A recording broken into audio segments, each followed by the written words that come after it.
नंदू अपनी नानी के गांव के लिए निकल जाता है। ट्रेन से उतरते ही उसकी मुलाकात रमेश से होती है। गांव जाने के लिए नंदू रमेश की गाड़ी बुक करता है। गाड़ी गांव की तरफ निकल पड़ती है। अच्छा, तो आप शहर से आ रहे हैं?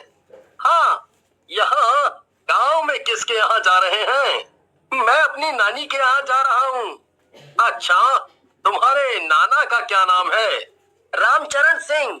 मेरे नाना का नाम रामचरण सिंह है। अच्छा, तो आप रामचरण जी के नाती हैं। ठीक ठीक। आप जानते हैं मेरे नाना को? हाँ, बिल्कुल। उन्हें कौन नहीं जानता। अरे पूरे गांव के लोग मानते हैं उन्हें।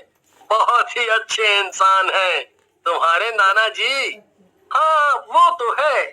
अरे वाह, कितना बड़ा बगीचा है। कितने सारे आम लगे हैं। मुंह में पानी आ रहा है।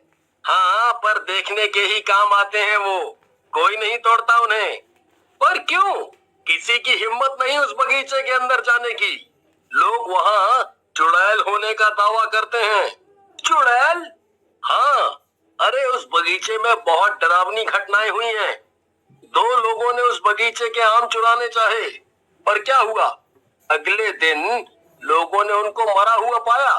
चुड़ैल जैसा कुछ नहीं होता। हाँ, जो भी हो, आप पढ़े लिखे हैं। आपकी नई सोच है। लीजिए, आ गया आपका घर। नंदू की नानी गेट पे नंदू का इंतजार कर रही थी। नंदू की नानी नंदू को देखकर बेहद खुश हो जाती हैं और उसे गले लगा लेती हैं। कैसा है तू? अरे कितनी देर कर दी तूने। चल अंदर चल, तेरी मनपसंद सब्जी बनाई है। हाँ। नंदू सबको अच्छा लगता था। उसकी मामी भी उसे खूब लाड करती। नंदू के आने से सबसे ज्यादा खुश होता उसके मामा का बेटा बंटी। रात को जब सब एक साथ खाना खाने के लिए बैठते हैं। ले नंदू, सब्जी और ले जरा। बस बस मामी, कितना खिलाओगे? पेट भर गया मेरा। अरे इतने समय बाद आया है तो खातिरदारी तो बनती है तेरी। हाँ हाँ माँ, क्यों नहीं। अगले दिन नंदू और बंटी पूरे गांव में घूमने का सोचते हैं। सुन बंटी, क्यों ना हम पूरा गांव घूम कर आए? हाँ हाँ, क्यों नहीं, पूरा गांव घूम कर आएंगे। नानी, आज बंटी मुझे गांव दिखाने ले जा रहा है। हम देरी से आएंगे खूब घूम कर। ये देखो, ये हमारे गांव का सबसे पुराना पेड़ है। सरपंच जी इसी के नीचे बैठक रखते हैं। बहुत सुंदर है। और वो जो खेत दिख रहा है ना, सबसे बड़ा खेत, वो हमारा ही है। चल वहाँ चलते हैं। कितना बड़ा खेत है तुम्हारा। और ये आम का पेड़ भी हमारा ही है। इसमें आम नहीं लगते क्या? ना, इस बार नहीं लगे।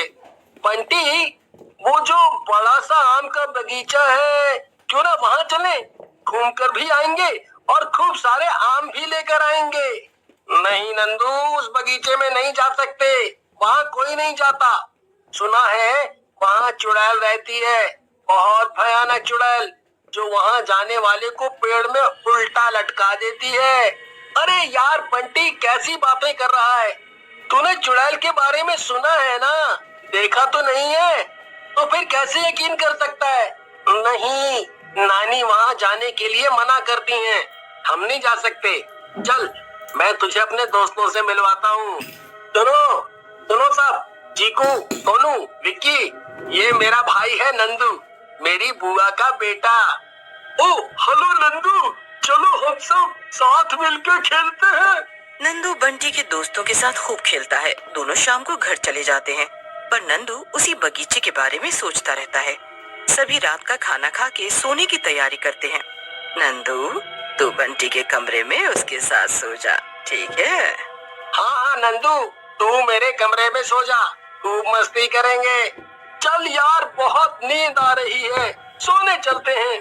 बंटी और नंदू सोने चले जाते हैं। आधी रात को जब बंटी और बाकी परिवार वाले गहरी नींद में सो जाते हैं, तो नंदू चुपके से उठकर घर से बाहर निकल जाता है।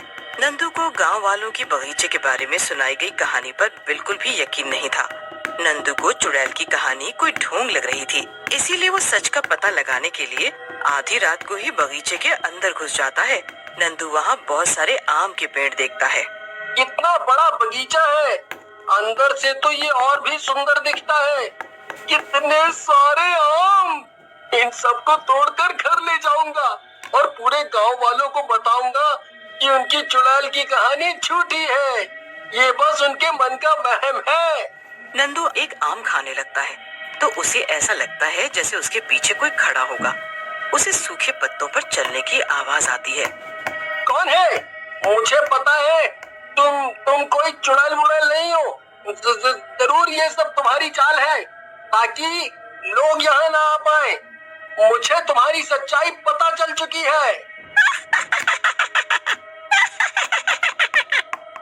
जोर जोर से हंसने की आवाज आती है और नंदू को सामने सफेद साड़ी पहने एक चुड़ैल दिखती है। नंदू भागने की कोशिश करने लगता है पर चुड़ैल उसके रास्ते में खड़ी हो जाती है। मुझे माफ कर दो। मुझे नहीं पता था कि सच में इस बगीचे में तुम रहती हो। मुझे जाने दो।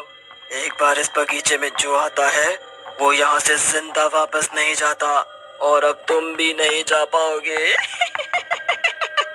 मुझे जाने दो। मुझे जाने दो।